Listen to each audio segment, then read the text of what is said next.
Okay, good evening. We'll call the regular meeting of the Cromwell Board of Education to order at 7:02. Alessandra, could you do roll call, please? Mrs. Campbell? Here. Mr. Flanders? John, are you on the line? I'm here. He just joined. I am.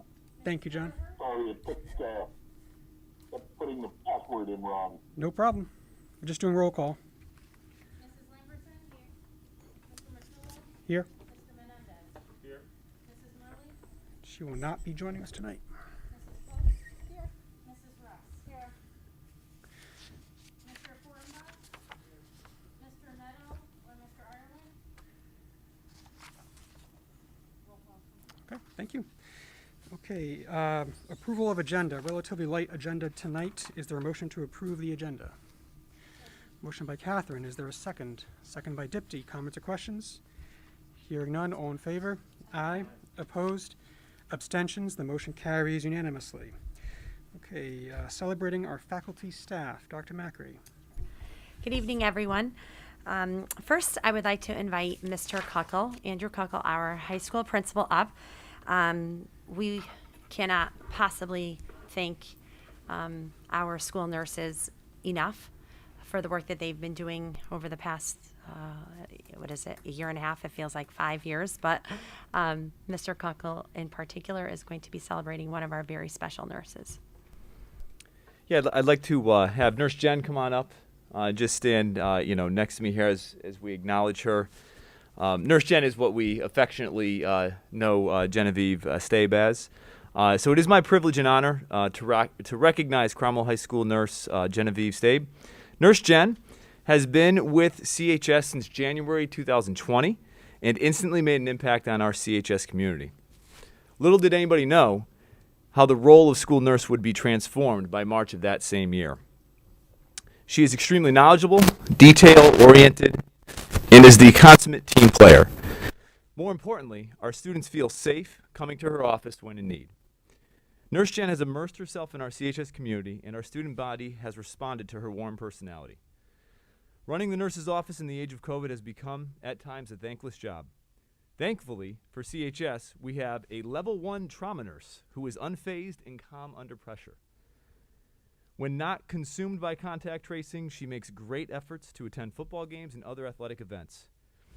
This recognition is not about one singular act. Instead, it is an acknowledgement of appreciation on our behalf for Nurse Jen.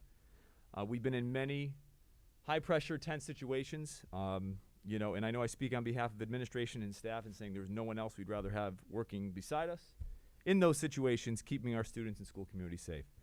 So with that said, I would like to congratulate and acknowledge Nurse Jen. Thank you.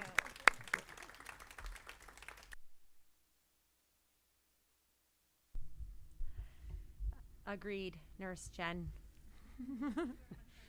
Yes.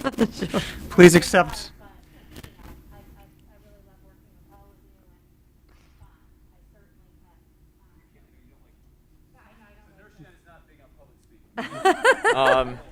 Come on up, yeah, go right ahead. No, but I really appreciate all that you all have done, the Board of Ed and Enza, you as a leader, have made it very easy for us to share some of our stresses and difficulties, and I really thank you for all for helping us kind of get some assistance and better caring for the community and for our students. So thank you.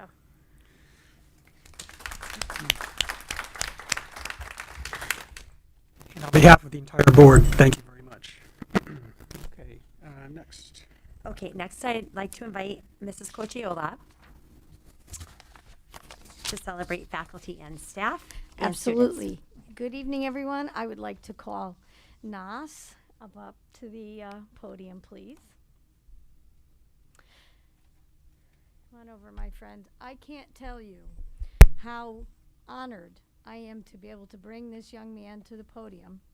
And certainly I will also give a nod to his 2 coaches who are here as well. So why don't you guys come on up too. It's Coach Bosworth and Coach Murphy. And they are all a package team, and I'm going to explain that in a moment. So one of the cross-country meets, Nas was on his way. Boy, he was making time. He was doing awesome, and he's running, and I have his coaches there. They can give you the details. And a young man from another town, another team, suddenly started to struggle. He couldn't breathe. Nas stopped, which would have meant ruining his time and his place in the meet. Stopped, helped that young man. I'm choking up. Help that young man get across the line and then get the help that he needed. So I just want to show what great kids we have in Cromwell and how proud of him I am.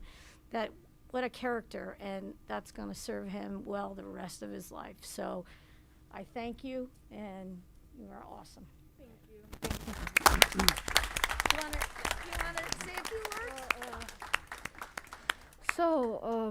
I'll give you the details of what happened. So when I was running, I was entering my second lap, and there was a little decline, and I was running down it. In front of me, I see another member from the other team. He was on the ground like this.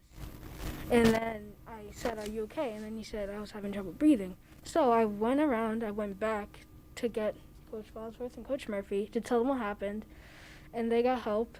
And then I ran back to him, helped him get on the cart so he could get medical attention.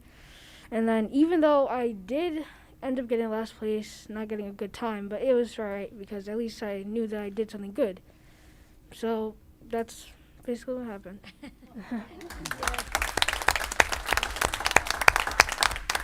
Thank you. I also want to commend Coach Bosworth and Coach Murphy, and if they want to say a few words, simply because they've built that kind of camaraderie and that climate for their team. Every morning, they would leave me information about the meet, and it was so great. They would say, well, and they start very positively. Well, we competed yesterday with so-and-so. Even though we didn't really, I want to tell you about the MVPs. I want to tell you about the heart of the team. I want to tell you. So every morning, our students were able to hear, okay, maybe so you didn't succeed, but look what great things we did anyway. So Coach Bosworth, Coach Murphy, thank you so much for doing that for us. So. Yeah, so just real fast, I just first of all, I'd like to say thank you to Principal Coach Giller for recognizing us tonight, and we appreciate it. And I want to say a special thank you to our athletic director, Scott Penny, for his support during the season. It is just such a privilege to work with this particular group of student athletes. They work really hard, and they truly care about each other, as you can see. Every day we try to install just a love of running and encourage our team to do the best they can every day and at every meet and every practice. And most importantly, Coach Murphy and I really try to teach our athletes to support each other. So just thank you.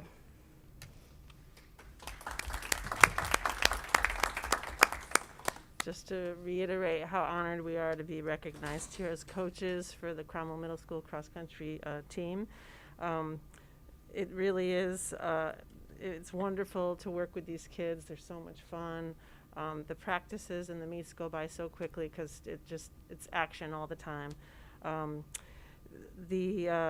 As coaches, we really try to focus first and foremost about the importance of being a caring and supportive team member, whether that means doing something that Nas did or just being there for someone where they might not be having their best day. And letting people know that they can be their best if they try. And we want them to also develop as a competitive runner. We continually talk to them about where they are when they're in 6th grade all the way up to 8th grade. The 8th graders set a wonderful example for these kids, and we're hopefully moving them on so that they're thinking about going on to the high school so that they have that in high school. It's also really special that we get to spend so many extra hours with these kids after school.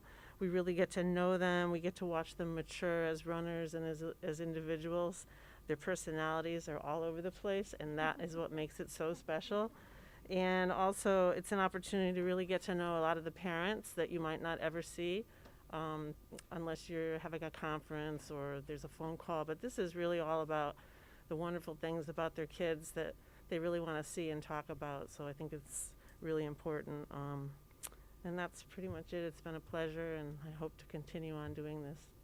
Thanks, Nas. You did wonderful this year.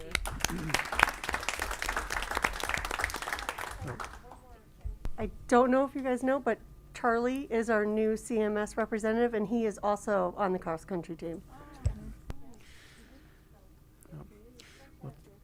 Well, thank you, Nas, for representing Cromwell so Thank you. well and making us so proud. So if you would like to take a photo with your coach and Miss Cocciola, you can certainly do that.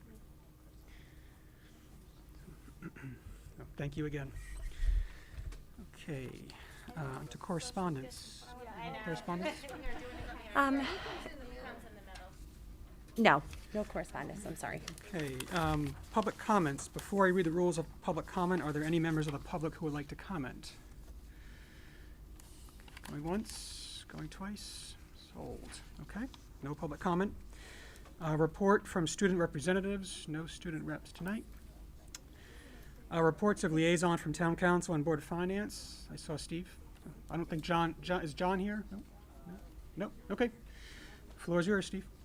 I haven't been here in a while,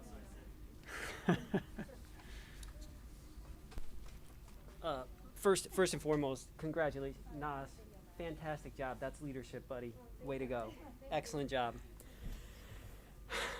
Secondly, I guess, as important, town would like to recognize Jeff Matrullo. This is likely his last meeting. I'm sure he's hopeful this is his last meeting at this point. Remove likely. Well, I know, right? Let's fingers crossed, right?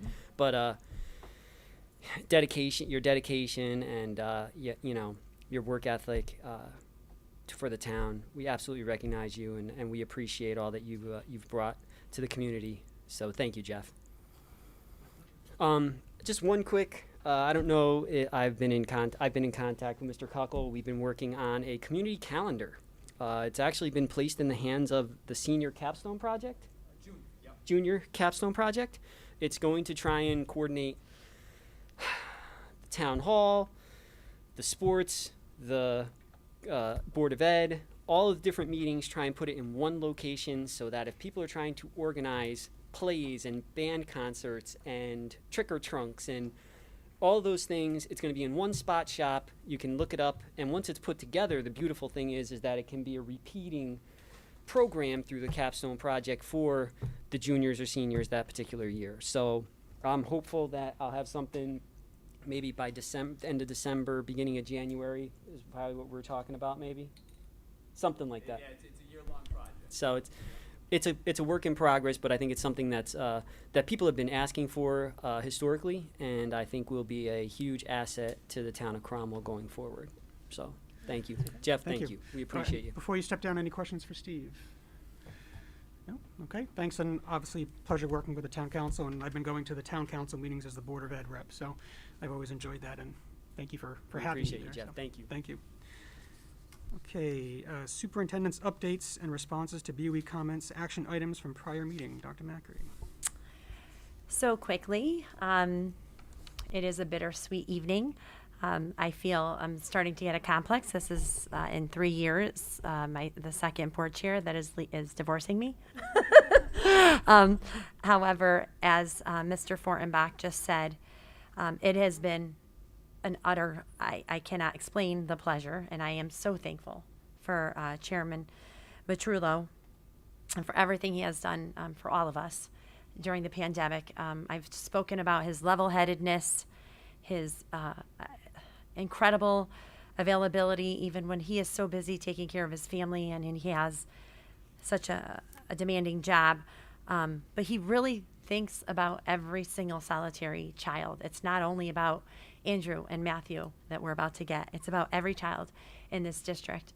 And everything is so thoughtful. And I just really, truly enjoyed working with Jeff, Chairman Matrullo, and I am going to miss that dearly.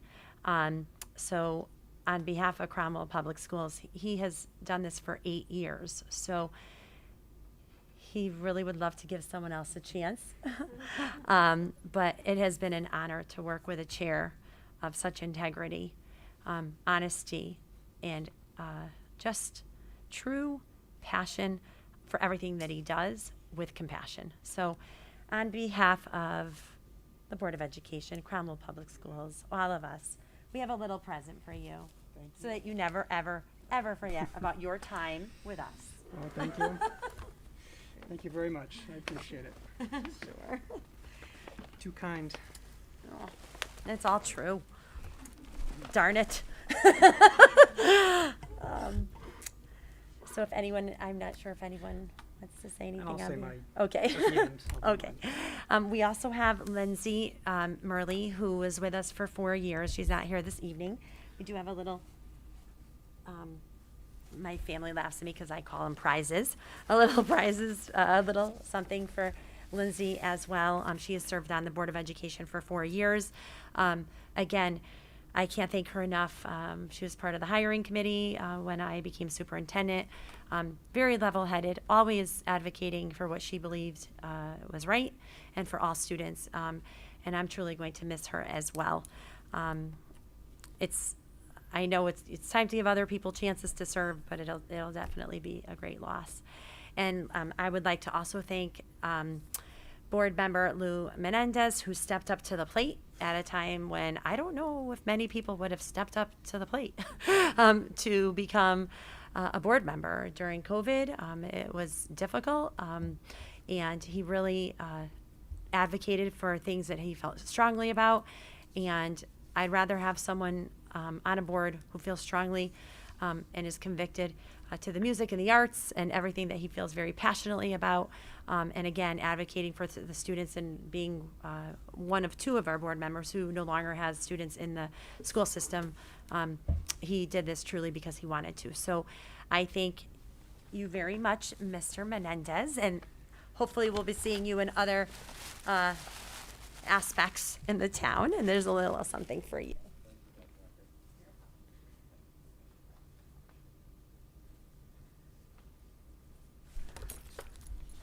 And that is all. Great. Thank you very much. Okay, old business, none. New business. Reopening plan update. Dr. Macri. Okay, so we'll start with the real good news. I just want to read, and we meet every Tuesday, as you all know. You're probably sick of hearing me saying it, with DPH, the Connecticut State Department of Education, Nurse Hansen, and I'll call Nurse Hansen up to the podium as well, just in case you have any questions. And as soon as we have that meeting, then we meet with our local, which is usually myself, Ms. Hansen, Kelly Maher, whoever we need to add in, and Mr. Salneshi. So we were given advice. There's 3 different epidemiologists on those calls. And we take what we learn every Tuesday and we implement it. And we've done a pretty good job at really listening and following the guidelines. One epidemiologist was very vocal about having a full day 10-day quarantine for athletics and not letting the kids come back to school if they test out on day 5. And one felt that maybe we should look into this more. So some districts were following the 10-day quarantine because it really wasn't all that clear, and others were not. So after our meeting this morning, it seems like both epidemiologists are now on the same page, which was very helpful since one is the boss of the other one. And we are making some changes, and we keep making changes to quarantining procedures as we meet every Tuesday and then look at our data. And we'll talk about our data that is not very good right now in Cromwell and in the public school system. But first, I'll read this to you. This is our quarantine strategy effective. We're going to start today. Positive cases, whether you're vaccinated or unvaccinated, you quarantine for 10 days with no test out option. And I'll send this email to you. I just got permission to forward it to you. Sal wanted to review it with town manager first. Vaccinated close contacts do not need to quarantine unless they're symptomatic. And if you're symptomatic, then you follow what's about below. Not vaccinated close contacts, you quarantine for 10 days. You test on day 5. If day 5 your test comes out negative, you may return to school after the 7th day is finished, which means day 8 you may resume to school and activities. If sports related, the following, as stated in the CSDE DPH Addendum 5, is placed into effect. Individuals directed to self-quarantine are excluded from participation in team athletics or other group extracurricular activities for a full 14 days. When diagnostic testing resources are sufficient and available, which they are as right now, a quarantine period of 10 days with a negative test result on day 8 or later from team athletics or other group extracurricular activities is also acceptable. Continue daily symptom monitoring for an additional 4 days, which makes it day 11 through 14.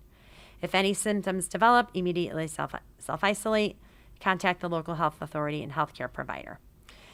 And then lastly, obviously, if you're symptomatic, whether you're not a contact, vaccinated or not vaccinated, if you're sick, and you have symptoms that are aligned with COVID-19 and you decide not to receive a negative test, you would have to quarantine for 10 days or get an alternative diagnosis from an MD. We are going to, provided household contacts can isolate. So if you are able to, and in some situations you can, especially with older students, they stay in the room, they're poor kids, their meal gets dropped off at their door, and they have their own bathroom. They can isolate from the rest of the family. Their test on day 5, and if negative, the household contacts, not the positive person, can return on day 8. If isolation from positive household contacts cannot be maintained, you must quarantine for the full 10 days. So this will be sent out to families tomorrow. It literally just came off the press and was reviewed. And Nurse Hansen is here to answer any more in-depth questions, and so is Kelly Maher. And then we could talk a little bit about our COVID rates and why we've made some decisions, especially in-person parent-teacher conferences is a big one, and why we kind of waited until the last minute because I kept waiting for the data to change. So Nurse Hansen, if you want to just follow up and give a little perspective on what's going on right now. Sure. Thank you. I'll go over the active positive cases we have right now. So at ECS, we have no students or staff that are positive. At WIS, we have 7 students and 1 staff member. At CMS, we have 8 students and 0 staff members. And at CHS, we have 3 students and 3 staff members. So as far as staff quarantines, we have this is this is excluding the positive cases, obviously. So 0 staff members quarantining. And then as far as students that are quarantined in each school, we have ECS has 13, WIS has 8, CMS has 4, and CHS has 2. So as you can see, the schools that are eligible for vaccines are, exempt from quarantining, and that helps with the amount of kids that are quarantining. They have much lower numbers. In fact, I did a quarantine at CHS last week, and all the close contacts were vaccinated, so no one was sent home. So that was a good thing, and we've heard no we do recommend that they test between day 5 and day 8, and no one has come back with a positive result, so that is good. 2 weeks ago was not such a good 2 weeks in Cromwell. We had 32 positive cases in a 2-week period, which was, a large amount of kids and very concerning. It has slowed down. Last week wasn't as bad, and this week has been so far okay. But that 2-week period was exceptionally hard on the nursing staff, and obviously we were concerned about transmission. But it seems to be leveling off, and I hope that continues. And we heard good news today from the FDA that they have approved the Pfizer vaccine for the younger age group, 5 to 13. And I'm hoping that that will certainly help our kids at the younger age groups, and we won't have as many quarantining if parents do opt to get their children vaccinated. Thank you. So I'm happy to answer any questions that anyone might have. So quickly, in all the decisions that we make, we try to think of the risks and the benefits. What will we get out of this, and what could we lose out of it? Last week, the week before, we were in a pretty bad place, to the point of where our nurses were working 15-hour days and probably 15 hours on the weekend, 20 hours at some point, and our administration as well. With 32 positive cases over, you can only imagine, and over 400 students quarantined. So I had to make a decision. Parent-teacher conferences are coming up next week. I really like to be consistent across the board with all decisions. I didn't want to make people wait anymore, so made a decision to have parent-teacher conference virtually, because I feel that the most important thing that we could possibly do is make sure that we keep our students and our staff safe so that we can come to school every day. So I did hear from 2 parents, and everyone else, I'm sure you may have heard from more. But I feel that as long as I keep that in mind, those are the 2 things that I keep in mind in making these decisions. They're never easy. We can't really lose. Our hope is that we get through this and we don't have another variant, and our families and our students will be welcomed into the building as soon as possible. We are trying to do things for our kids, field trips that are coming to me that sound pretty realistic. We might be taking a little bit risk, but I weigh out, I think about what the kids will gain from them, and we have been doing some of them. Everything is treated individually. I look at every single solitary thing, and then I consult with Nurse Jillian, with Mr. Neshi, and with other superintendents as well, to make a decision. So I think we're in a good place. Let's hope we stay here, because the last 2 weeks were really taxing, and Jen and Jillian are shaking their heads. Please don't leave me. I've begged them not to leave me, us. But I can't thank them enough for their commitment, and I know the administration feels the same, and I feel the same way about the administration. It's immediate, the calls between the nurses and the administration, and then to the families. We're a well-oiled machine, and I'm very proud of it. So thank you. I hope you understand why we had to make that decision. It really is, in the end, to keep our kids in school. Thank you. Could I just ask a question? Sure. On the new quarantine policy. So we have potentially 2 sets of 2 rules applying to the same student. One in his or her capacity as an athlete, and one as a student. So if a student is an athlete and is a close contact as a result of sports, you go through the sports side of the tree. But that student could still return to school after day 8 if they test negative after day 5, but not participate in sports. So you can return to school, not sports, and then you have to wait out the quarantine period for sports. That's correct. Okay. Yep. Just wanted to clarify. Catherine. So I do understand the difficulty that we had a few weeks ago with the number of cases and everything. It was very taxing on our nurses and everyone involved. I also, however, in light of all of that, I do believe that we could have done conferences and kept them distant without being virtual. We could have been socially distant in those. We have parents who have never set foot in their kids' schools, and they are in their 2nd year of those schools.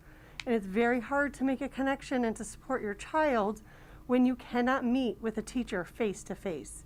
I really feel that we are doing a disservice to our students and our parents and the teachers in trying to create that community involvement to help our kids get back on track by doing all of this virtually. It was very difficult to do them virtually last year. I didn't feel that there was a good connection made, and I feel that we should have worked a little harder, or reevaluated, maybe not work harder, but just reevaluate how we can do it and do it in a safe manner. I know other districts had. I had heard how they had done it successfully, where we wouldn't need to quarantine anybody if there was someone who did become positive, we could have let 2 parents in. It's very, very difficult to support a student when you cannot meet with that teacher face to face. And I feel for those parents who have never been inside their children's classrooms or inside their own school even, and it's been year 2 that they're in there. I understand your perspective. I do. Very hard and frustrating. Hmm. Trust me. I know. I live it every day. It's frustrating. As a parent of students who are here, I'm frustrated that I can't meet my kids' teachers again in person. It's very frustrating. And I know other parents are feeling the same way. Okay. Can we, just throwing an idea out there, like revisit this and for the second marking quarter? Do we do end of the year? Oh, I said that in the email that I had sent, Okay. that we would definitely revisit. This isn't forever. No, It's just right. But if- right now. Do we have because of our conferences at situation. at the In end? the Can we- end of the year. So we could potentially do in person at that time. And if cases are very low and nothing is happening and we feel safe, and it doesn't mean that we can't have something where parents could come in and meet teachers and do something. Right now we are saying no because of the situation, but that could change, and it could change in January or February, and we don't necessarily have to wait. I would have to pay the teachers and everyone. I want you to know that they're contractual. I would most likely have to do that. That's something that we could do. But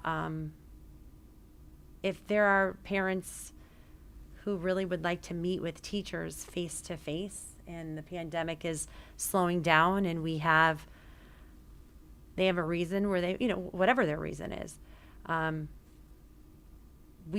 will let everyone know when that is allowed. A parent always has the right to request an in-person meeting with teachers all the time. The only reason why that hasn't happened is because of COVID, but if those restrictions are loosened, then we'll go back to normal and they could request a meeting. And it doesn't have to be, let's wait until parent-teacher conferences. It could be at any given time. And I do understand. It's frustrating. It's not easy to make these decisions. Like I said, I try to outweigh the risks and the benefits. And in this situation, I don't do it alone. But it is the decision for now. But like I said, it could change, and people could make their own appointments, and teachers will never say no to parents if they would like to meet in person when it's safe to do so. Anything else, Catherine? No. Okay. Thank you. Dipti. Hi. So there are districts out there that are doing smaller meetings like PPTs in person. Is there been any talk of doing that in Cromwell? It depends on the PPT. So a lot of parents actually have expressed that they like to continue. They like this. They don't have to leave. Both parents can attend. It's been very helpful to them. So a lot of people have chosen to continue that. If a parent would like a PPT in person, we would accommodate. We would just have to prepare ahead of time, because right now we don't have big enough spaces for the entire team to be in one room. So it makes it a little bit more difficult, because contractually teachers are finished at a specific time. Mm-hmm. The biggest spaces are the ones that we have for students. Our conference rooms are small, so it makes it more difficult. But we try to do our best to accommodate, especially with teachers and staff members who are comfortable and are vaccinated, which is something they share with us sometimes, and not always. So everything is looked at individually as far as PPTs. Okay, thank you. Okay. Selena. Oh, and then Lori, sorry. I just wondered if, when you're revisiting things, if you've been able to revisit things that are, like, for instance, the restroom still has sinks closed off and stalls closed off. Is that something that's still necessary? Because if not, it seems like that's something we could do to create some more normalcy, just little things like that, if we're able to. Locker usage, things like that.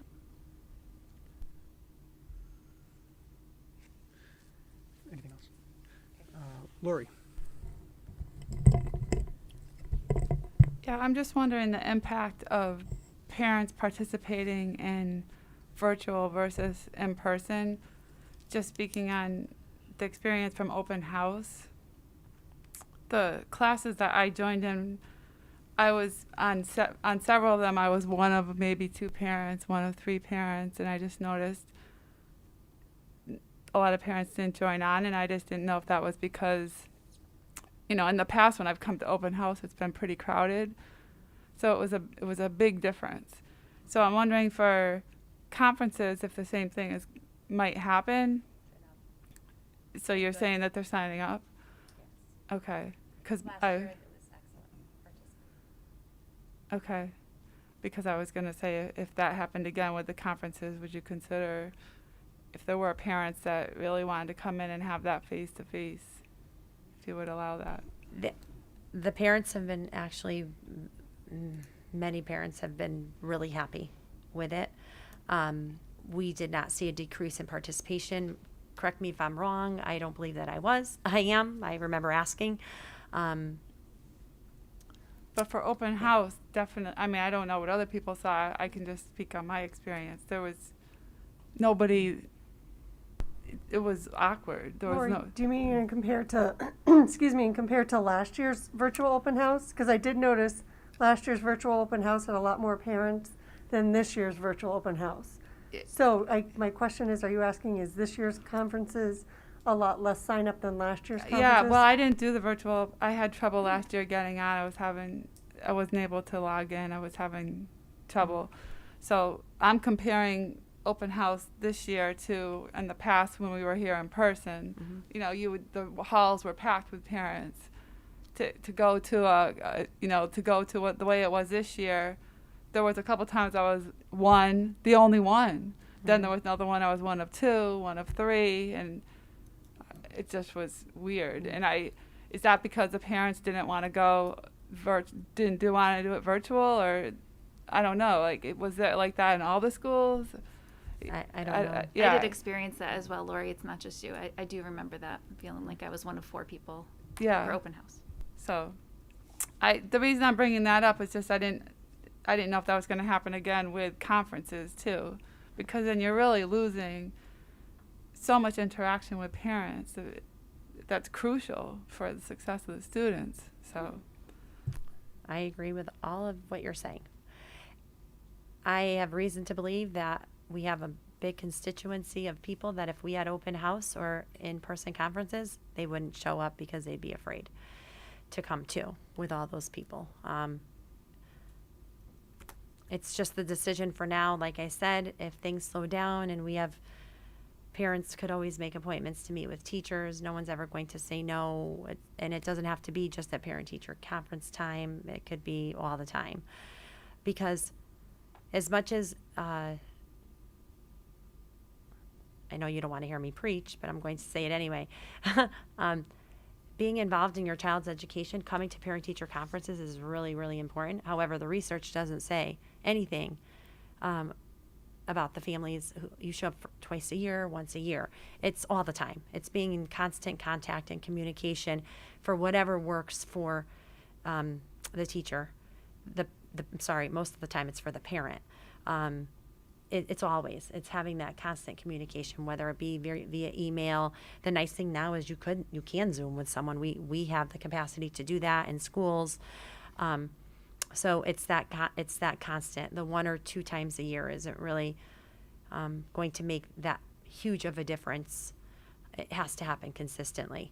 So hopefully, I hope that with the boosters, children getting vaccinated, we'll be able to open up the schools sooner rather than later.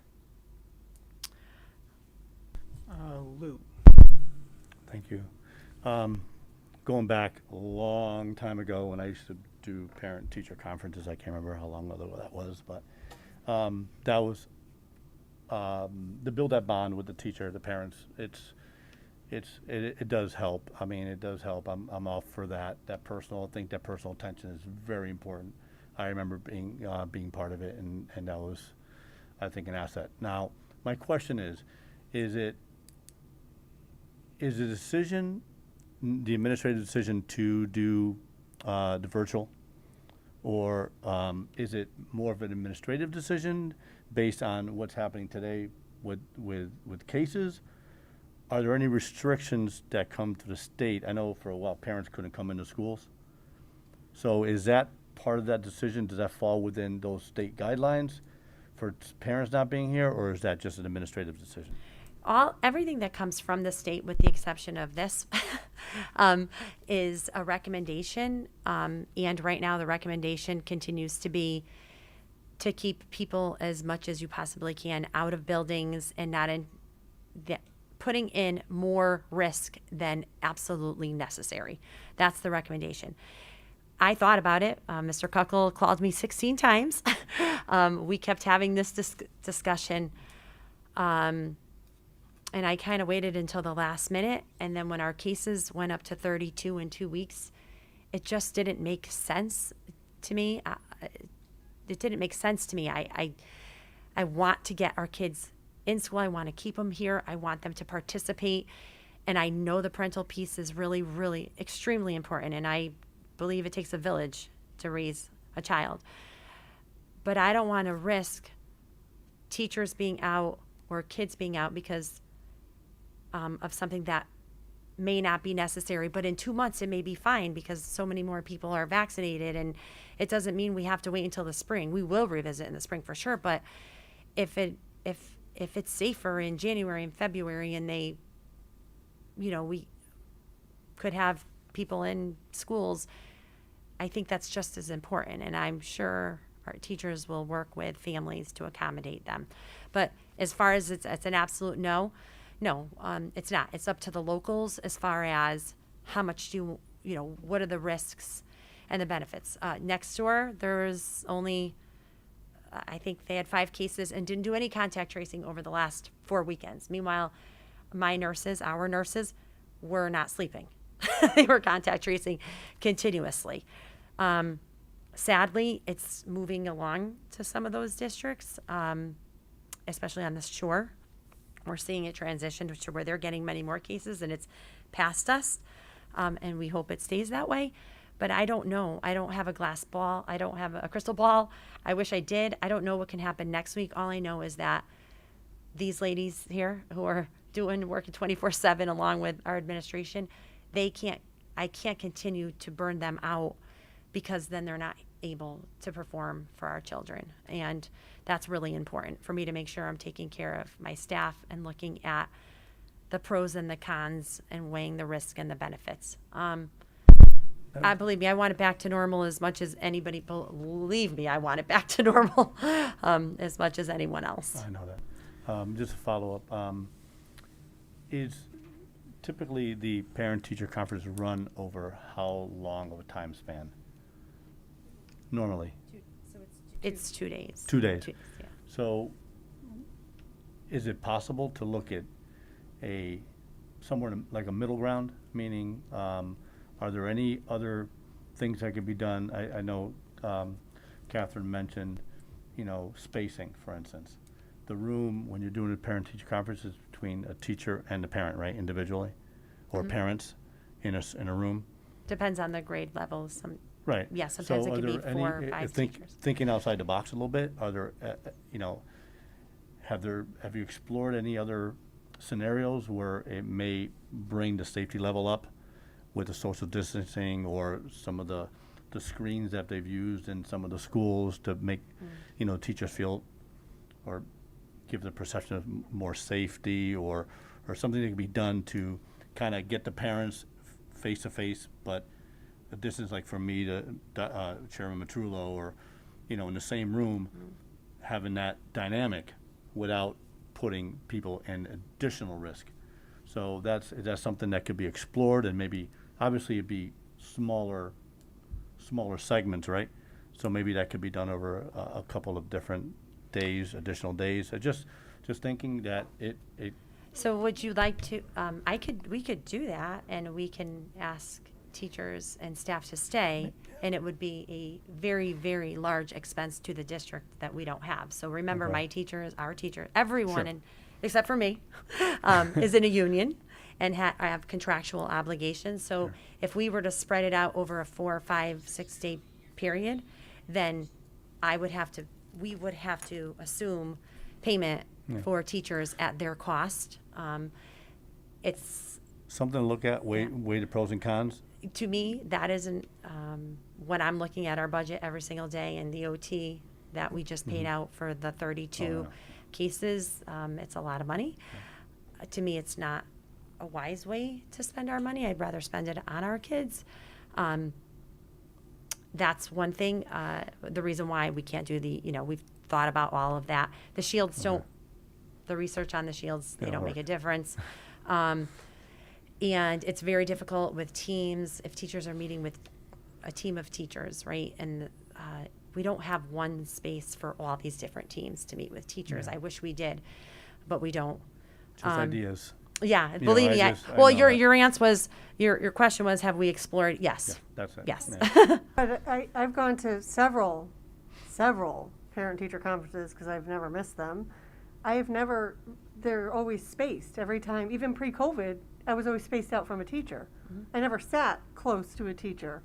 I mean, Dipti and I sit closer than I ever sat to any teacher in any parent-teacher conference I went to. So that's where I don't understand why we're not doing it in person, because we're all going to be socially distant when we go in there. The only person I would be close to would be the other parent I brought with me. So that's where I'm frustrated, because trying to get kids back on track, and it is important that parents are always involved, and a huge piece of that is meeting with the teacher. And meeting virtually is not at all the same, not at all. And I really, really feel for the parents who, never mind seeing a kid's classroom, haven't set foot in their kid's school. That's very, very difficult. So it's something that I really wish we did better with this one. Nurse Hanson and Selena. I just want to also speak to the traffic in the school. So when you're in parent-teachers conferences, especially at the middle school and the high school, it's 8-minute segments, right? And the parents have to wait in the hallways. So we're not just looking at the classroom itself. We're looking at like what's happening in the hallways, and I think it's very hard to understand when you see 32 cases in a 2-week period what that does. It's alarming. So, and parent conferences are next week, so it's sort of a decision had to be made somewhat quickly, and it's not fair to do it in the middle school and the high school one way, and then at the younger levels a different way. And I think things will turn around. I'm very hopeful. I mean, I don't have a crystal ball either, but I can already see the benefits of the vaccine in the middle school and the high school. So I think, I am sure the CDC will look closely at it next week, and hopefully we'll be on the track to getting these younger kids vaccinated, and we'll be, even if it's not everybody, right? Not everyone will sign up for it, but I think we're going to be in a much better situation very soon, hopefully. Selena. I was just going to agree with Nurse Hanson that it's next week. We can't change it for next week, but it sounds like going forward you'll reevaluate it. But my question was just, isn't there some new legislation where we have to offer the virtual option? Is that for conferences? And how will we do both? So the legislation is if a child, so for example, is, I'm just going to use an example, is medically fragile and has a note that says they cannot come to school and they must learn remotely and they have an IEP, and we have to offer parent-teacher conferences more often. Like I think it's like every 6 weeks or something, so that they could connect with the parent because there's remote learning. It's a different. Okay, so not just any parent can just request a remote meeting. Okay. No, so in the future, that's something for us to think about. Do we, I don't know. Like for some parents, it's been a blessing, and for some people, it hasn't been. So do we want to give parents the option of doing virtual and not virtual? But that makes it very difficult on the teacher because there's no time in between because they're so. No, I just they're back to misunderstood back. the legislation. Yeah. It was not That was suggesting not that at related all. to that. No, I know what you're talking about now. Catherine. So as we talk about the amount of stress that went on to our nurses at our last Board of Ed meeting with the contact tracing and everything, at our last Board of Ed meeting, you said that our nurses will no longer be doing contact tracing for outside sports that are not related, that are not under the Cromwell Public School umbrella, like maybe the travel soccer teams at the youth level or basketball or even Parks and Rec. Why were we doing that in the beginning? I understand that there may be some overlap, but unless the student is in the school and has been positive, or another individual has been in the school as a positive where we have to contact trace within the school, why were we doing it, even though they're a Cromwell Public School student, for that person, that individual, when it should have been done at the town level and not at the school level? That should not have been put on our nurses.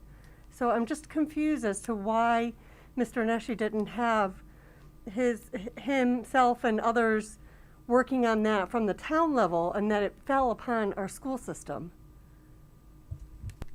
It's a good question. We've talked about that many times as well. The town has one person in their health department, which is Mr. Neshi. He had a COVID interventionist that did assist us at times. Then we were working really well with the athletic teams for a small amount of time. Last year it was pretty simple. You have COVID, you're quarantined, these are your days. Same kid, you're calling the parents anyway, the message is the same. This year, we didn't really anticipate that it was going to be as difficult as it was.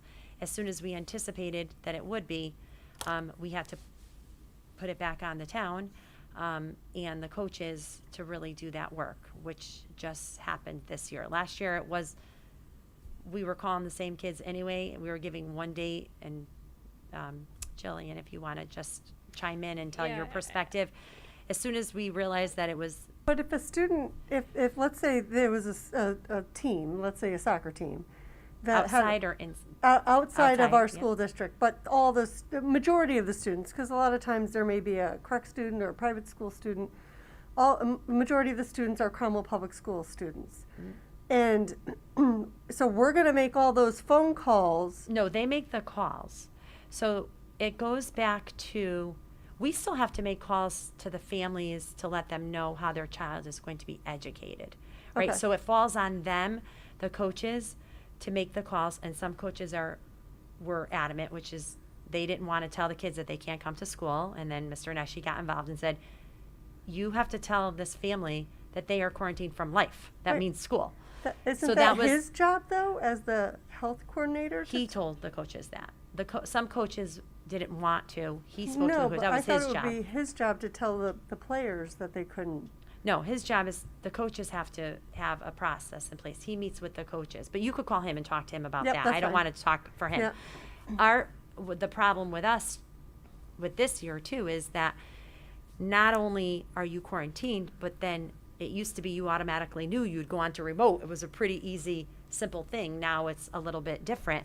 So making sure that we contact the parents and the students to let them know how they're going to be receiving their instruction. It's very different. This year, in a lot of ways, was much more difficult than last year, that we did not anticipate. And I don't think you can anticipate it. We're not the only district.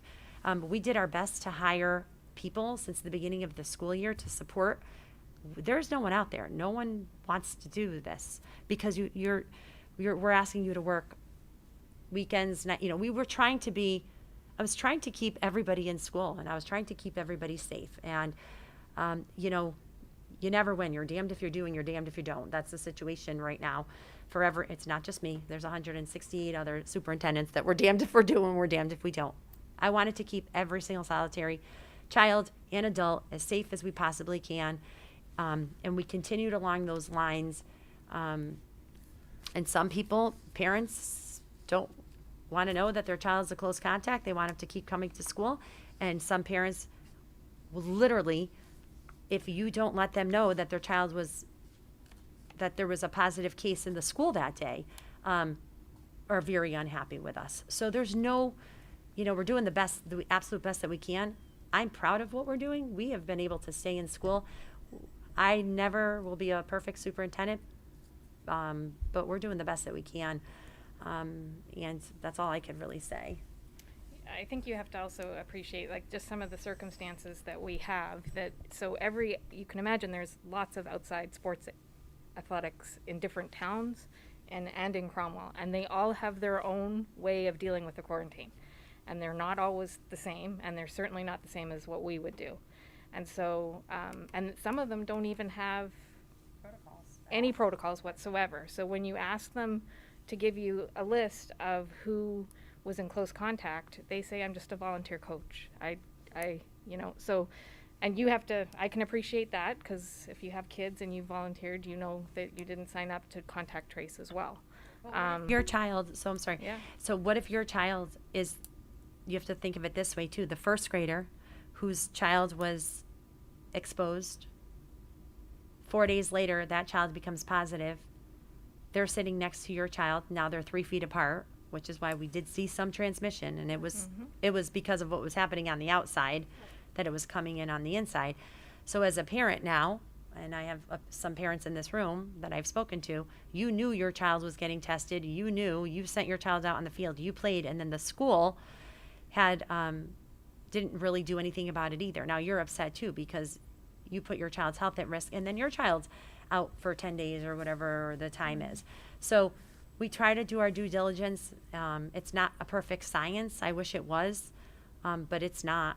And my goal is to remove some of the pressures on our school nurses and put it back on the town where it actually belongs. And I understand that there's going to be overlap, but I just want to make sure that we're really looking at a situation and saying, hey, this really isn't the school's issue. We have to reach out and tell kids how they're going to be educated, and parents, but it's not our job to do the contact tracing, and we mark down what day they can come back to school, and if it changes, then you need to let us know. That didn't seem to be the case when we had talked 2 weeks ago at our meeting. They were doing the contact tracing. The coaches have always been doing the contact tracing. And I say always, they were always responsible for doing it. Whether they didn't or they didn't do it, it depends on the coach, it depends on the team. The conflict could sometimes be when Nurse Hansen or Nurse Jen call the coach because they're volunteers, the coach saying, I'm not going to do it, and then we have to call Mr. Neshi and say, you need to call this coach and have a conversation with them because they're saying they're not going to do it and we're not going to do it. But that takes that interaction right there, the back and forth. But that's where it should have been from Mr. Neshi to the coaches and not our school nurses to the coaches. He does do that. Okay. But the parent, when a parent is, so for example, if your child's on, has COVID, and they're on a sports team, you're calling the school. When you call the school, you're calling Jillian to say, because all positive cases go to Jillian Hansen. Right. So you're calling and you're saying, my child is positive. Oh, and by the way, they happen to be on the baseball and the soccer and the cheerleading team. And it's then the nurse's responsibility to say, okay, you need to contact that coach. So in the past, there's been conversations between the nurses and a lot of the coaches because they know each other. It wasn't a problem until some of the coaches started saying, we're not doing it. We're not keeping attendance. We're not doing this. That's when we specifically said we're not doing any communication except we need a list from those coaches because those kids are coming into school. So in order to cross-reference and check, all the school nurses, all the principals need a list of the kids who are on those teams because we need to know if they're showing up for school or not showing up for school. I guess because we're not in a consortium health district, it's operating a little differently than in other school districts. When you I just happen to know because I lived there and I taught there and I worked there. You have health departments with 4 and 5 people, and then they have millions and millions of dollars that the health department, not the school system, is allocating for contact tracing to help the community. Yeah. It's so different. Right. We don't have that. We don't have that option. We're a small community. The dollars I don't get to tell anybody how to spend the ARP dollars except for our school system. We have so many needs. We're spending most of our ARP money to get our kids emotionally well and academically, you know. My point, we're getting overburdened when we shouldn't be because of our health district. That just, we need to push back on the town for that. Okay, go ahead. Make the call. I get it. Okay, anything else? I just want to make clear that I am fully supportive, and I think our nurses have been doing an outstanding, and I know because I've spoken with both of them multiple times, that they're doing an outstanding job. I just want to make their lives easier if we can, because I don't agree with the way the school system has taken on the burden, much more than when the town really should be doing it. I agree with you. Anything that I possibly could do on this end, I have done. I believe, I have two nurses in the room, and I believe that they agree with that. Where in other districts, the superintendent isn't even involved. I've been very involved. I've offered support. We've done everything that we possibly can that is in my control. I try to solve problems that are in our control, in my control, and if they're not in our control, I try to find resources to help our people. Sometimes there's not much more I can do. It was scary for a couple weeks. None of us expected that, nor did we expect to see any remote transmission, which we truly believe came from the sports teams carpooling and possibly the lunchroom. To be continued. Okay. All right, no problem. All right. Item B, action, approval of the minutes from the October 5th, 2021 special meeting. Reference A. Is there a motion to approve? Motion by Jen. Is there a second? Second by Selena. Any comments or questions? Hearing none. All in favor? Aye. Opposed? Abstentions? Catherine's abstaining, and Lou, it looks like you were not at that meeting, so abstaining. Okay, otherwise the motion carries unanimously. Next item, action, approval of the minutes from the October 12th, 2021 regular meeting. Reference B. Is there a motion to approve? Motion by Jen, second by Dipti. Any comments or questions? Hearing none, all in favor? Aye. Opposed? Abstentions? The motion carries unanimously. Okay, review and possible action. School calendar 2022-2023, references C and D. Dr. Macri. Sure. You have two calendars in front of you. You did ask me to go back and look at starting school on the 29th for students. I'm sorry, for teachers. Starting school on the 25th and 26th for the students, so they have a shorter week. I changed we dated the Wednesdays, we called them 1 hour early release days, and half days are half days. So I made those changes. Which calendar would you like, if you'd like to vote on one? They're both right there for you.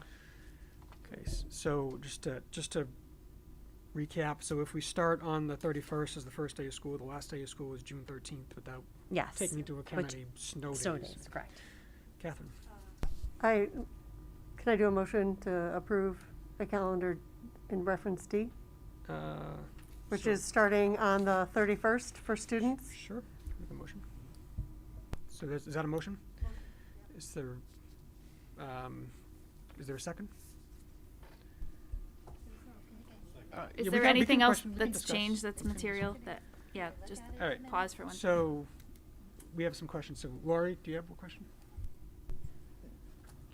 Just to clarify, so are Wednesdays going to stay the way they are now with the 125 release? Is that the plan for next year too? Oh, yes, the ones in purple. The way it is this year? Right, are the early release ones.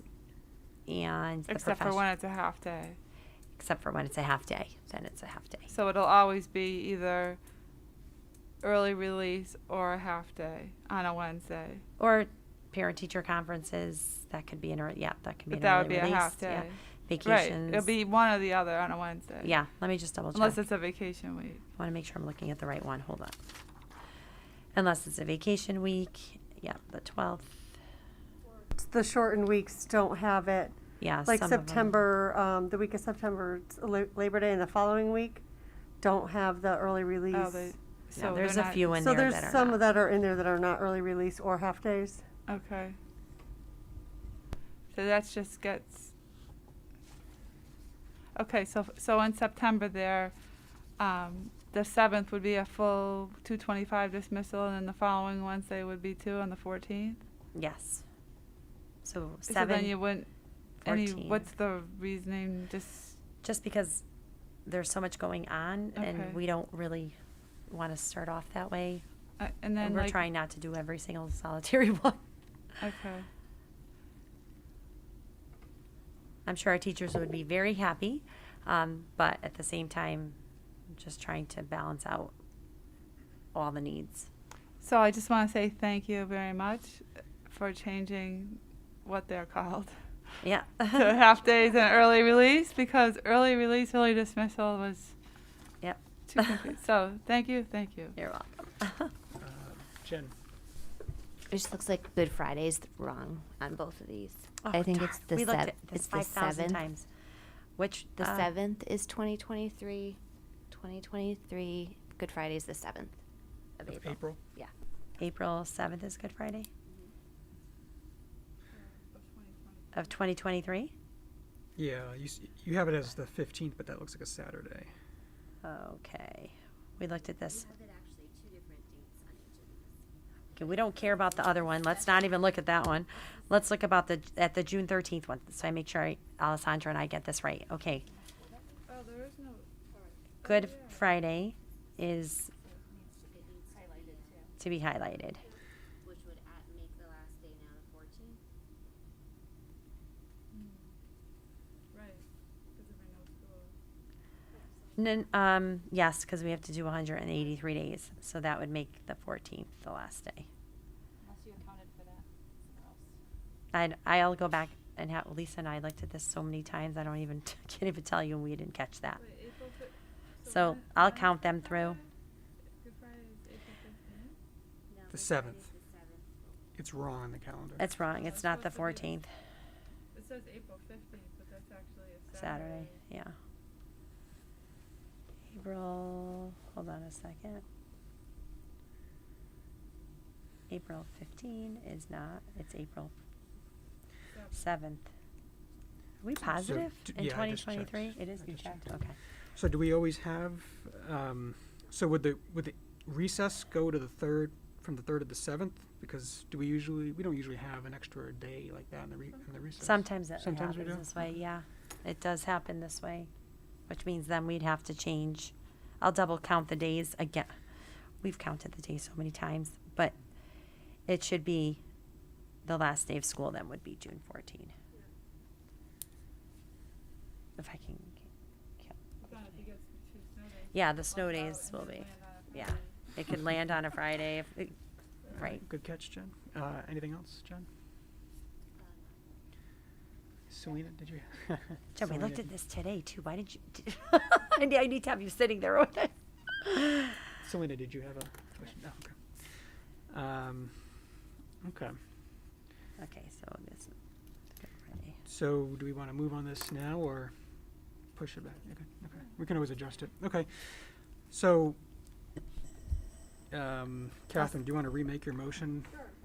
Motion for reference C as amended with the changes for Good Friday to approve reference D Yep. And the last with day the of new school. last day of school being on June 14th. There's a motion. Is there a second? Second. Second by Selena. Any comments or questions? Hearing none. All in favor? Aye. Opposed? Abstentions? The motion carries unanimously. All right. Subject to change, as always. All right. Moving on. Policy. Second read and possible approval. Transgender and gender non-conforming youth policy. Reference E. So you may recall we had some discussion on this at our last meeting, and there were some questions on specific provisions. Since then, I know Dr. Maffrey has had some discussions with area experts and has a couple others scheduled in the coming days. So we don't yet have the benefit of that to incorporate into the policy. So I think it would be best to wait to get that feedback before voting on this. So I don't know, Dr. Mack, if you want to give an update on what Sure. you discussed thus far. The conversation that we had is regarding policy 5145.53, and it's D, page D. So I did get, and I still have other people that I'm contacting. I spoke or emailed, and we have, we're going to talk with Tony Ferriolo. He is the Director of Youth and Family Programming at Healthcare Advocates International in Stratford. We asked the question. His response was, "Good morning. As far as non-binary students and gender-segregated activities, the student should be asked what they feel most comfortable in.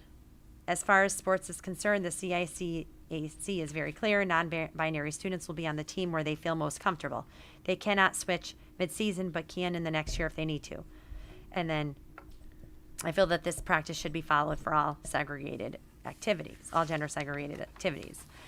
Then we also have GLAD, who is GLBTQ Legal Advocates and Defenders, who have been giving us some advice as well. And there was some disagreement between the person that I just talked to you about and them. Their advice is, first, they're so grateful this conversation is happening. And he just had a few thoughts. They had a few thoughts. Rather than telling the children they would need to choose a gender, I would recommend asking them more directly, would you be more comfortable or feel safer? Which is what we put in the policy. Sharing this space or doing this activity mostly with boys or with girls.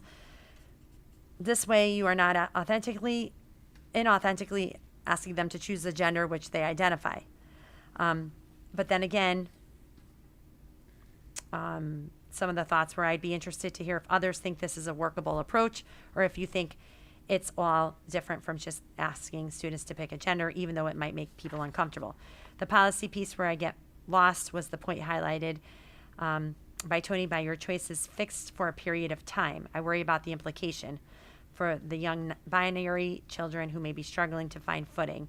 While it might feel safer or more comfortable in a boys' room or one day, the opposite might be true in the next day. So this person would like us to continue having an ongoing conversation, but also said he's especially worried about the dynamics of the inconsistency and how it might play into a situation where parents and other students are objecting. I don't have the answers to any of these questions I'm raising, but I would love to see a policy that accounts for children who are finding their way in a sensitive and understanding manner. So it's not going to be a perfect policy. My recommendation was, and I'm talking to other people this week as well, I'm not taking this lightly, obviously. I am meeting with different people who will, and people are going to have different opinions and advice. You don't have to vote on it this evening, like Jeff said. The change that I was asked, and then getting these two people's advice, is that basically and they agree, the lawyer and the trainer agree, that you must pick a gender. You have to pick something. So we need to make sure, and that is would happen with training of teachers and administrators, to have that conversation with the student and ask in which they would feel the most comfortable making where they would like to be. That is pretty much what both of them said, and so we chose that wording,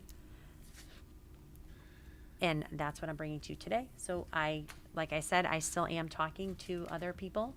If you'd like to wait, that's fine, but I'm comfortable with this language.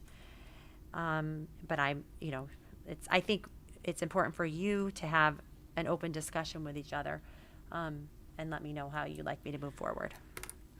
Thank you. Questions? Lori? Yeah, I have just a question and a couple comments. So just going back to the minutes from last meeting, where it's referenced, it says second read and possible approval. And then it says, Mr. Matrillo stated the policy committee had 2 readings with the policy. So I guess my question is this. So I am on the policy committee, and Jeff, as you know, I missed that one policy meeting that this was discussed at. And so we usually have a second read at the policy committee level. So is this accurate, saying that the policy committee had 2 readings? Because that's not, is that accurate? We did have 2 reads, and Deputy Catherine can, correct me if I'm wrong, but part of the discussion was to bring a policy to the full board to get the full board's input, and if there were suggestions or comments, it can go back to the policy committee for further review. Okay. Just because it's sort of a novel topic, we wanted to get everybody's input before, we voted on something for, at the end of the day. Mm-hmm. So that's sort of what we discussed in policy. And yeah, I know you were not at one meeting, but we did have two Okay. reads. I'm not sure if you were at the Yeah, other I one, don't remember. But yeah, it was on the agenda twice. But Okay. and the committee brought it to the full board, understanding that people might have comments on it, and it may need to be revisited or revised. So I appreciate Dr. Macri did a good job at the last meeting, explaining everything to us. And I do feel as though, as a board, we need to have more information and conversation about it. I don't know if we really talked about it enough, and if everyone's questions were answered. I don't know if everyone agrees with that or what everyone else thinks. Yeah, like I said, I know Dr. Macri's talking to others on this issue, so I think it makes sense to get as much information up front so that we can make an informed decision. So I would, again, I'm not going to be on the board for much longer, but I would suggest that have the discussions, have it go back to policy, discuss it, and any other board member can present comments to the policy committee to consider when they review the policy again. My suggestion. Selena. When it does go back to policy, just my one comment is on the second paragraph. I still continue to think that clarifying that that's intended for faculty would be helpful, because it's just really broad for the ages of children that we're dealing with. I just don't agree that it should be in there for the student population. Paragraph, I'm sorry. The second paragraph. Under purpose? This policy sets out guidelines. Sorry, on the same page we were just on. Oh, okay. The Hold on. intentional or persistent refusal to respect a gender identity. D. Yeah, that statement So there. the It's a violation of the intentional policy. or persistent refusal to respect a student's gender, for example, intentionally referring to the student by name or pronoun that does, okay, so you would like, is I'm everyone? just wondering if it's intended for faculty, if maybe we can specify that, because when you get into certain pronouns, it's very confusing, and to hold a first grader accountable for it can be difficult. Right. The only thing I want to bring your attention to, but we could add it if that's what you want, is intentionally, like someone's doing it intentionally. How can you really And gauge when you that say, in well, a you're kindergartner, little, though? right? You're not. Like, that's my thinking, is that you would never say that a kindergartner was doing, or unless the kid, you know what I mean, that a kid would do it intentionally. But we could add it. Even 4th, 5th grade, I think it still can be very confusing. I'm fine with saying that, because at the end, there's still protection under bullying. And if I was a 4th and 5th grade teacher, I love kids more than all of you, I'm sure, just as much. But it could very well happen. It would be naive for us to think that a student would not bully, or or another student would not do this. That would be naive for us to think. But it doesn't really matter, because it's protected under the bullying policy anyway, and that would be investigated by the principal. But for us to think that a 4th or a 5th grader would not intentionally do that is naive. I just want to just make that. And Yeah. I'm not saying that couldn't happen. Yeah. I'm just saying it could be perceived in a way that it wasn't. It's just very subjective. Yeah. That would be, that would be covered in our bullying policy. There's all kinds of stipulations in bullying. On that second paragraph, and you had mentioned at the elementary age, sometimes kids feel one way one day and feel another way, and they're kind of finding their way. So I guess other kids, some might intentionally do it, but some might Oh, yeah. If, you know, you are what you're feeling one day and what you're feeling next day, it's very confusing for the other children around them also to, you know, to be punished by. Yep. I completely understand, and I do believe that children are not given punishments without full investigations or consequences, I'd like to say. And honestly, we do a lot with restorative practices and positivity and helping kids learn from their mistakes versus other things, especially when it comes to bullying. Lou? No, I know John made a motion last meeting, but there was no second at that time, so. So again, my recommendation would be for it to go to the policy committee. I think it's an important discussion to continue having. People have, you know, questions and want more information. I think that's a good thing. But, you know, the new board can decide ultimately how to. I'm sorry, John? Can I interject? Yes, please. Go ahead. Okay. So I think this is sufficiently important that we should not delay it. If the new board and the policy committee wants to make changes, there is absolutely nothing stop them from bringing this up for an amendment.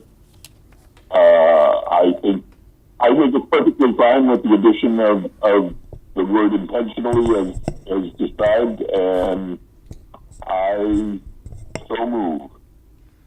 So there's a motion by John. What is the motion? That this policy be approved. The motion is to approve Go ahead, John. the policy be approved with the, I move that the policy as presented be approved with the one change, adding the word intentionally, as described by that detective. It's in there. It's already there, John. Okay, fine. Celine, I think you were asking to make it clear that that was just for faculty. Right. So I move that it be approved as presented. I guess, Sure. I guess I'm confused because this now has gone through the policy committee twice. It's gone through us 3 times. So what other questions are there?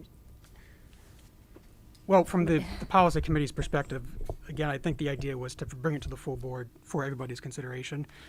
I know the full board, it was on the agenda 3 times, but one of those times we had the class rank discussion, so we really didn't discuss it. So I would say it's been on twice, but so just to address your point.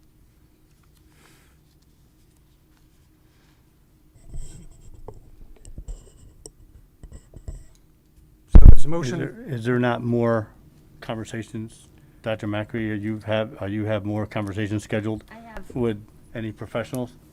I do. I have one more scheduled for tomorrow afternoon. I would like to have, even though I had some communication, Mhm. I would like to talk to Tony in person, over Yeah. the phone. And I'm meeting with someone tomorrow afternoon. Okay. So we don't want that meeting. I think that's important. I personally feel that's important. I mean, too much information is not enough in something this sensitive. And Is there anything else? Is there anything else that you No, or I think anyone you're- I else think you're- besides no, I think these 2 things? I think what we're doing with what you're doing is doing the research and asking. I'm not a professional in this, so I think what you're doing is the correct way, is to get as much information as you can, so we can, as a board. Well, not I mean, if the board, if this gets tabled, to make an informed decision. Not only us, but public. So that being said, thank you. I mean, I think that's important. So I know which way I'm going to go. Thank So you. as you all know, policy is under your jurisdiction. I research it, I give you the information, I tell you what I believe is best practice. I bring it forward, and then it's up to you to tell me how you would like me to move forward for policy. Not for parent-teacher conferences, but for policy. Duly noted. So, Lori. So potentially, information that you gather on these meetings in the next couple of days could impact what we're voting on. So that's where I want just a little bit more direction from you. If it goes back to policy, are we going to look at everything? Are we still really talking about just that paragraph and the paragraph below? Because my conversation tomorrow is really focused on those two paragraphs. So that's I assumed the rest of it, the policy, everyone was okay with, and I was just going to discuss on page D under names and pronouns. I was really just going to talk about gender segregated activities, that paragraph, but now I will talk about adding for faculty in that component as well. Is there anything else that you would like either policy or for me to ask when I talk to people who have greater expertise than I do, than we do? Just, I don't think that it needs to go back to policy. I think No, it's certainly not. we're at this level now. Let's just, that'd kind of be going backwards, I think. So we're all involved in the conversation now. To send it back to policy, then have it come back to the full board seems, but I feel like leave it at the board level, then you'll come back to us with the information from your conversation, and then. Okay, and only regarding those two things at this point? Yes. Okay. And I think, sorry, to your point, Lori, that would certainly be more expedited, so that's fine. I just don't see the benefit. That's fine. Catherine, sorry, John, John, go ahead, and Catherine. Go ahead. I'll defer to Catherine. Catherine? So if we voted on this as is right now, and Dr. Macri comes back with different information, we could always amend the policy, correct? Yeah, I mean, As needed, so, and does it need to go through the full first read, second read of policy, first read, second read? I mean, I would think I that don't we could think just so. bring it Yeah, straight to the board for an amendment, but to at least get something voted in as is right now, I am on board with that. I do like the changes that have been made to it. Okay. So, Did you have something? Actually, let me go John and then Jen. Go ahead, John. Okay, so I'm glad I deferred to Catherine because she said what I was going to say much more articulately. I think at this point, there doesn't seem to be any argument on the structure, the bones of this, and that any information that we would have would make changes that I would describe as policy or enhanced. And I think that we owe it to these kids to start to take a step. And frankly, I may not be a member of this board at the next meeting, and I would like to have a chance to be on record supporting this policy as it stands. Thank you, John. Jen? So yeah, I'm in agreement. I don't want to sit on it too long. I want there to be a policy in place. If we need to amend it at a later date, then we can amend it at a later date. Okay. Lori? I just want to follow up on one of the questions Selena asked last time, just to clarify. This isn't going to lead to not being able to use pronouns, and that's. Am I correct? So right now, legislatively, there is nothing set in legislation that says we must not use pronouns. If something was to come out legislatively as a public school entity, we would follow a mandated legislation policy. I believe that everybody should be addressed how they would like to be addressed. Are we going to sometimes, like that paragraph says, gender segregated activities? It's going to happen. The conversation with the child who is not non-binary, we'll have to make a decision, and it has to happen very empathetically and with people that this child trusts. Do I believe that we're going to end the use of pronouns all day, every day in classrooms, on teams and everything? I don't believe that to be true. I know that there are people that would like that to happen. At this point, that is not where we're at, nor is there an obligation legislatively. My job is to bring to you, I believe in this policy to support all of our youth. It supports our students that are nonconforming, transgender. However, legislatively, if that was to change, then it's my obligation to bring it to you and then make that change with the law, to abide by law. Right now, it is not in law that we are going to eliminate it altogether. That just isn't going to happen. And this policy says, try to the extent possible to try to reduce or eliminate the practice of segregating students by gender. Not just for this policy, but in general. We've done made a lot of assumptions of what boys can do and what girls can't do. And I think this supports, don't make that assumption in it in any which way or form. But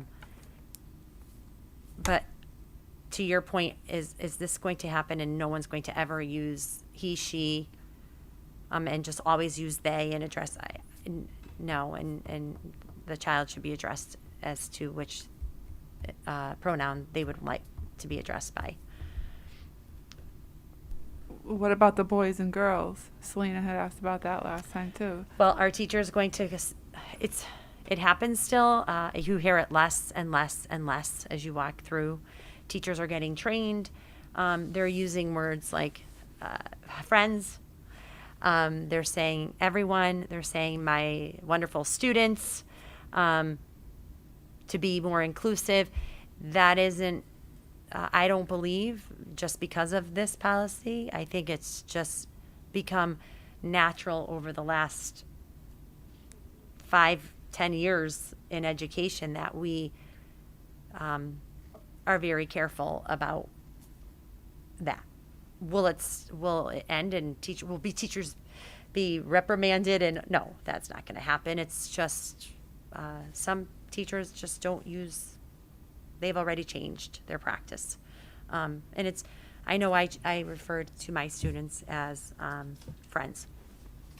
Okay, friends, we're opening, whatever. But Lori, your question is this policy going to prevent, make teachers not? No, that's not the purpose of the, no. It's. I understand Yeah. that. We'd like to. If I could just say something, when you asked, is there something else in the policy that you wanted to discuss with the experts?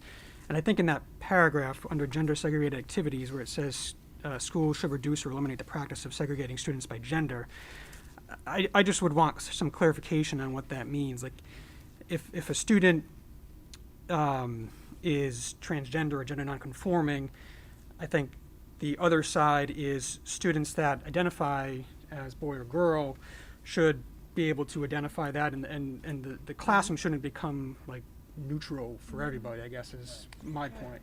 So how do you balance those two competing interests, both important, which Right. is sort of what I would like to see clarified in the policy. So I guarantee by talking to these two people and who we will talk to tomorrow, I would probably say I'm 98% accurate, is that if there is a child that we know of, and then sometimes we don't know of, but if there is a child in the classroom that we are conscious, we know, does not identify and is uncomfortable with the terms boys and girls, that the teacher is going to find something that everybody is comfortable with.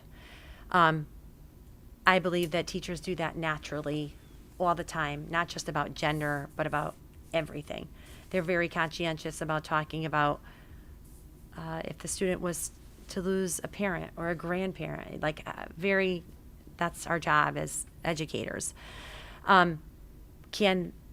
Will that teacher perhaps choose not to use that to help the child, everyone feel comfortable? It's kind of like universal design of learning, when we're making decisions for students with special needs so that we're making decisions that all students can access and feel comfortable, instead of just saying we're doing this for you, but we're not doing it for anybody else. Well, if that's really it could work for everybody else, why wouldn't it work for you?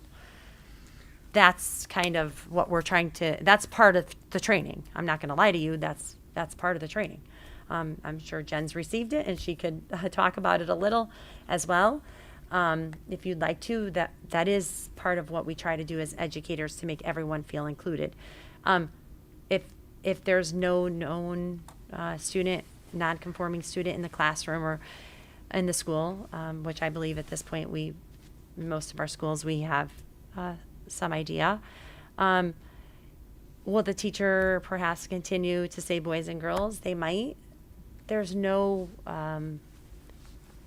ill intent, and there's no discipline. If the teacher or staff member or whoever continuously addresses a boy who wants to be a girl by a boy, and he, and says, I'm not ever going to call him a she, then that's a whole different story. That's completely different. And I'm pretty sure that's what I'll be told tomorrow, and that's why I think, like I said, you can tell me what you want, but to the extent possible, kind of always gives you it's to the extent that it's possible. But it doesn't have to, like I said, you tell me I can ask, and I'll bring you back the information that they tell me. But having conversations with these two people, I feel like that, they would probably say should stay, but I'll ask anyway, and I'll bring that information back to you. I'll go back to the same. I think we're in the right direction. I think we're moving in a direction that I think everybody's passionate about in many levels. I think, again, you just stated, your words were, these people will probably agree. There is still a gray area that I personally am not comfortable with. I respect everybody else's opinion, obviously. Also, we have a new board coming in, and I think this wouldn't be a bad thing to get fresh eyes on this. We have a good basis, good foundation. It doesn't have to be pushed back for months. It could be pushed back to the next board meeting. But I think it's important to get Dr. Macri, we get all our information. We make an informed decision. There's a lot of passion behind this, and there's still information that I think needs to be gathered. I think the intent is there. I think we're all in agreement of what's best for the kids, but I think the professionals that need to have input in this, I think it's very important. And that's where I'm gonna leave it. So thank you, Dr. Macri. Sure. Anybody else? Jack? Yes, John. Yeah. Go ahead. There's an old saying, not to decide is to decide. I, as a point of order, heard two comments that sounded like they would qualify as seconds to my motion. Sorry, John, you were breaking up there a little bit. John, can you repeat that? You were breaking up. I heard two statements that I believe could qualify as second to my motion, and I asked the chair to make the determination whether or not there was a second. I'm not sure who the second party would be. I'll second it. So Jen second. Okay. You accept that second, Jen? Can I just clarify, do you want me to add for faculty? John, your motion said as is. Am I adding for faculty, or just as is, not adding faculty? And I just want to make sure My motion is as is. Okay. As is, John? No, so there's disagreement. People are shaking their heads now, John. Just add it with faculty, John.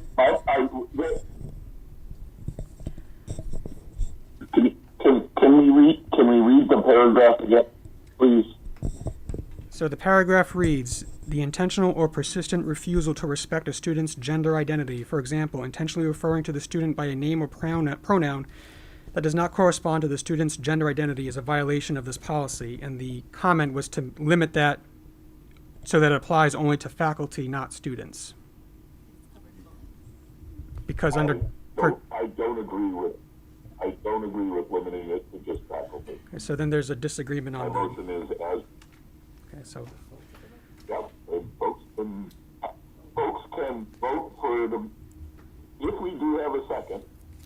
well, I'm not sure there was a second to your. The motion to amend. Yeah, is there a second to John's motion? So John's motion is as presented. Is there a second to John's motion with the policy as presented? And let me say that once there's a motion, a member of this board can then move to make an amendment. And we would vote separately on the amendment. Or it can be moved to table, so. So there's a motion on the floor to approve the policy as presented. Is there a second?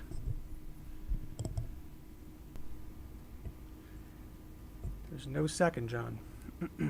So can I make an emotion now to amend it? Sure. Okay. So John's motion, except adding in that paragraph about the intention or persistent refusal, that something that states it's specific to faculty.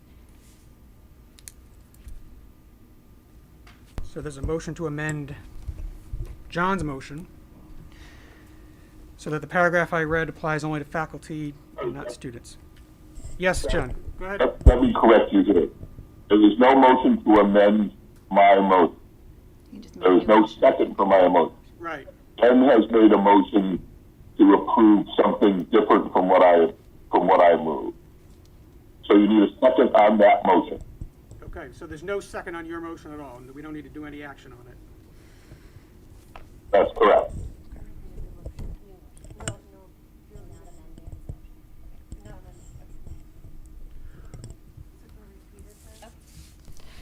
So I make a motion to approve this policy with just a modification to the intentional or persistent refusal paragraph, adding that that is specific to faculty. I second. Okay, there's a second by Catherine. So before, I would like to propose an amendment to the motion. go ahead, John. I propose that we remove the reference to faculty from the motion. I move that we remove the faculty reference from the motion. Can't we take a vote on what Jen proposed since we Well, have a second? Is there a second to John's motion? Second. There is no, there's no second to your motion, John. Could I make a suggestion, not to belabor the point, but on the, and people can tell me no, but in the gender segregated activities, just to, because there's going to be further discussion on this, deleting that first sentence and just leave the paragraph sit by itself in situations where students are segregated by gender, or do people feel strongly opposed to that until we get further input? I'm sorry? So Lou, I'm Dipti, agreeing with Lou. who agrees with me? Well, I agree with Well, I don't know how it would procedurally play out, but we'll get to that point. There is a second to Jen's motion, which is Catherine. So this would be sort of a motion to amend that. So Jen, please. Can I comment on that? Sure. So, I mean, I do feel that schools should reduce and eliminate the practice of segregating students by gender. Like, there's no reason why there should be a boys' line and a girls' line. You know, you can count off by 1 and 2, and there could be a line 1 and a line 2. There, you know, I think that whenever possible, that should be something that is at the forefront of a teacher's thoughts, because there could be a non-binary student in there who is not come out and shared that, and now are, you know, not feeling great. And so any I mean, there's lots of times, I think, maybe when students are segregated by, well, and I don't know, maybe not as much anymore, but in the past, there was lots of times when students were separated by gender, and I think teachers should be more conscious of that, and I think they are now, but I don't think that's necessary to eliminate. Okay. No, I appreciate that. I guess my concern is I just haven't thought of every single possible scenario where students would be segregated. I haven't been in the classroom in years, so I wasn't sure. Lou? I mean, we're going back to it seems that we're spinning our wheels here because we're keep going back and having differences in things that we're just not sure about. So I'll go back to the same thing. Until we have all the information, I said I can't make a motion now because there's a motion on the table, but I mean, I don't think it's so. Okay. Deputy. No. But parts of it do reflect state statute, correct? Yeah. Okay.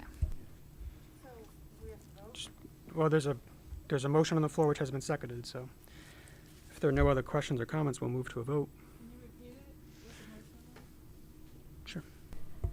So the motion is to approve this policy, just with the addition of, in that intentional or persistent refusal paragraph, making it specific to faculty.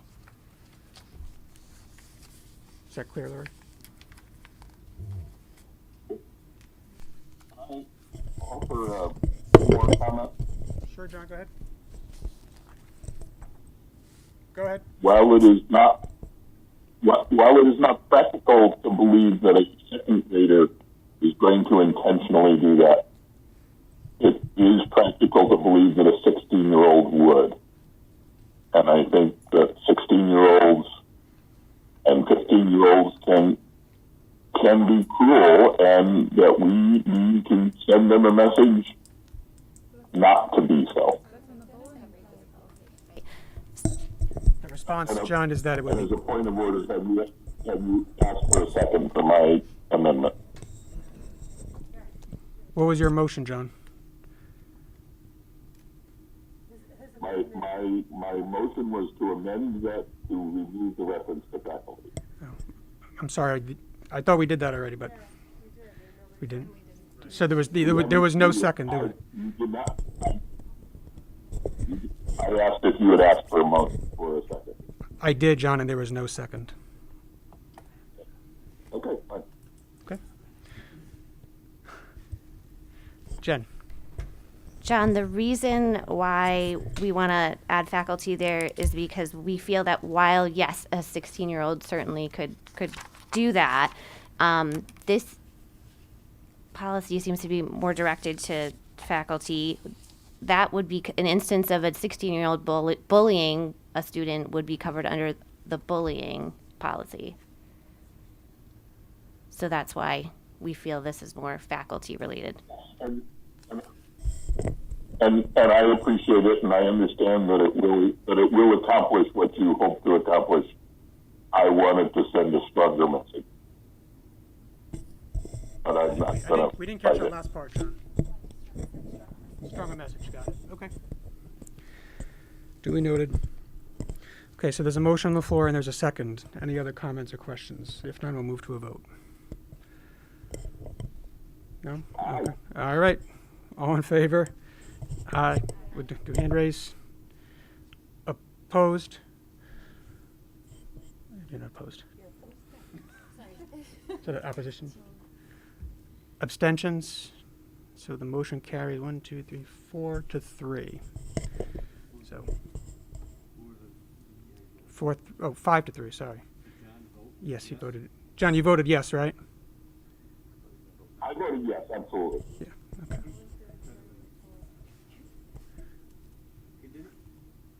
What's the matter? Does he understand what the motion? John, you understand we're voting on Jen's motion, right? Yes, I absolutely understand that we were voting on Jen's motion. Okay. And I enthusiastically vote yes. Okay. So the motion carries 5-3 to 5 to 3. for faculty is included. Yes. And leave that first sentence, and Yes. we moved on. Okay, but I'll still talk to them. Yes. Got it. Okay. All right. Okay. Board committee reports. Policy committee, there's a report attached as reference F. Yes. The date on here, policy committee was on October 12th, not October 5th. Okay.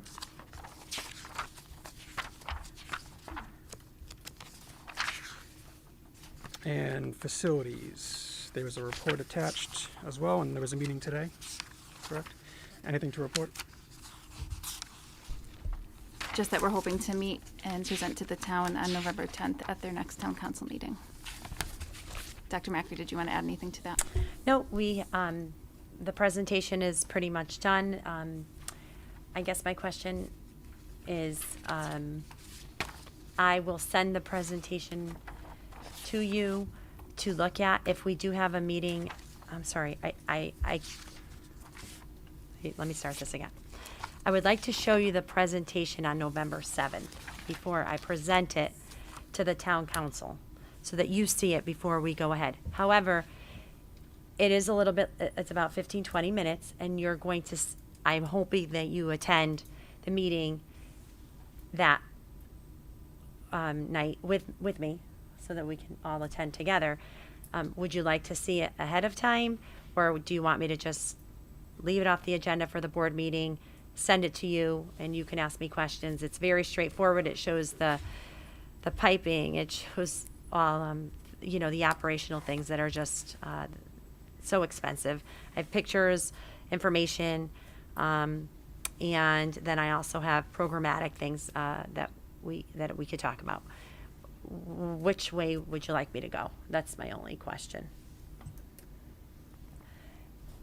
However you see fit. However I see fit? Okay. Okay. Well, I mean, I guess it's up to the new board too, so.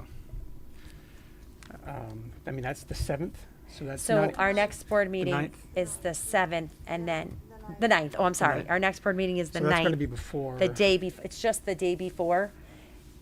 I was hoping that you would come anyway, as board members come and support.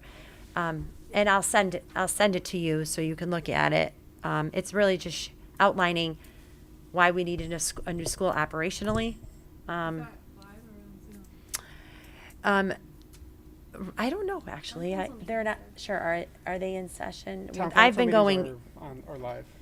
Yeah, a couple times I went, it was live, so.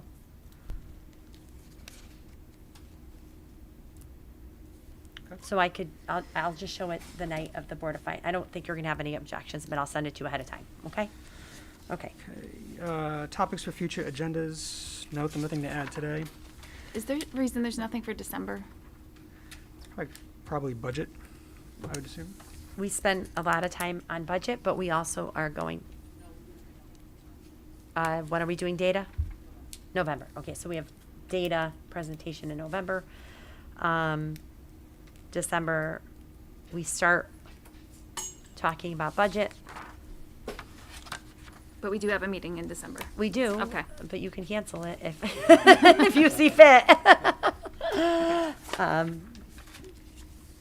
It's usually like that. Okay. Okay, comments, updates, announcements from board members and administrators. Administrators? Catherine, we'll start with you. Yeah, I think ever since you announced you were not running for your election, I've begged you to stay. So I am very, very sad that this is your last meeting, and I've really enjoyed working with you on the board.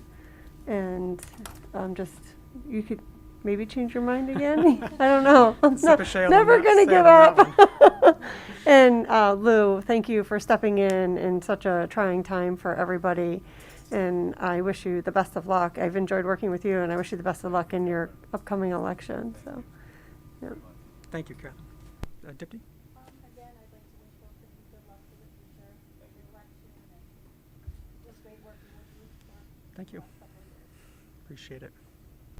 I don't have much more to add, but thank you both for your service, especially, all that you've been through. Thank you. You're welcome. And thank you to Lindsay, who's not here, and Lou as well. And on behalf of the board, we'd like to present Jeff with a small token of our appreciation you for all guys. that you've done Didn't have to do that. guide us through this pandemic. You've represented us for the past 2 years as our chair, and before that, policy committees and so many meetings, endless amount of meetings. So you've been kind of the guiding light and the calming presence. So really appreciate all that you've done, and you'll be really missed. I appreciate that. Thank you, everybody. First, I just want to say good luck to all the candidates and all elections. It's not easy being a public servant nowadays. So I'm grateful for all of you continuing on and those that are running. I just want to thank the town for entrusting me with this position. It's really been an honor of my adult life to do this. And I really encourage others to get involved, if anyone's still watching.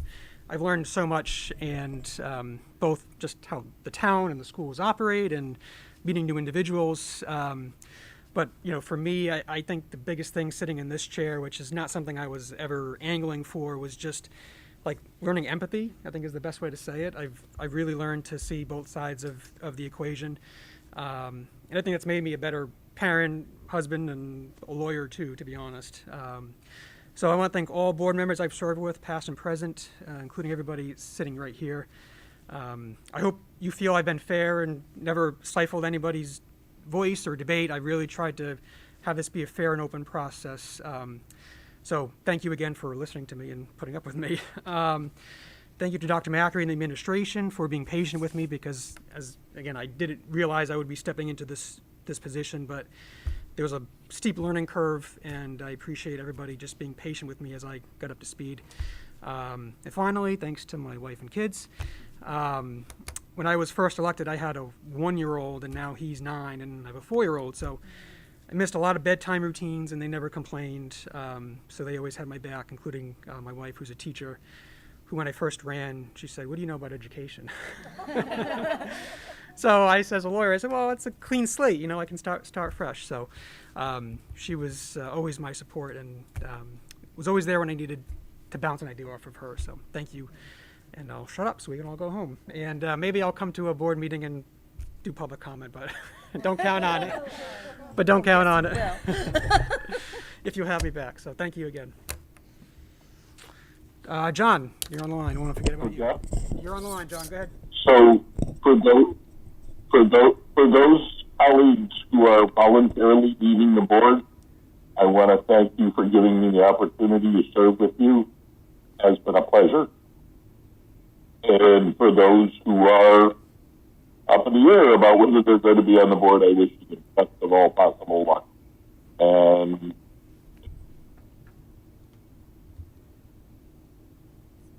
is that it, John? that was it. Oh, okay. You said "and." I wasn't sure if there was something to follow. Thank you, Dr. Macri. I've said enough. I thanked you both, Lindsay, and it's a sad day. Lori? Well, everybody's pretty much said everything, so I echo, and I really enjoyed working with you. Jeff, you did a great job. And good luck, Lou, and John, and Selena. And look forward to seeing who our new board's going to be. First of all, I want to thank the faculty and staff because they make our job easy. Dr. Macri, your job, I wouldn't want it for all the money in the world. You really have a passion, so thank you. Thank you to the board members, those running and those that are going to stay. I wish you the best. Chairman Matrullo, you were the first person I spoke to when I came into this, and I'm a little emotional. I apologize. You set the bar extraordinarily high for future chairs. So with that being said, thank you. Thank you all. And I wish you all the best. Thank you. Alessandra? All right. Is there a motion to adjourn? Is there a second? Second by Jen. Any comments or questions? Hearing none? Oh, sorry. Was that a question, John, or a motion? That was, I was trying to second. But, got it. All right. I'd like to go on the record of my last meeting as involved in the adjournment. Sounds good, John. All right, hearing none, all in favor? Aye. Opposed, abstention, motion carries. We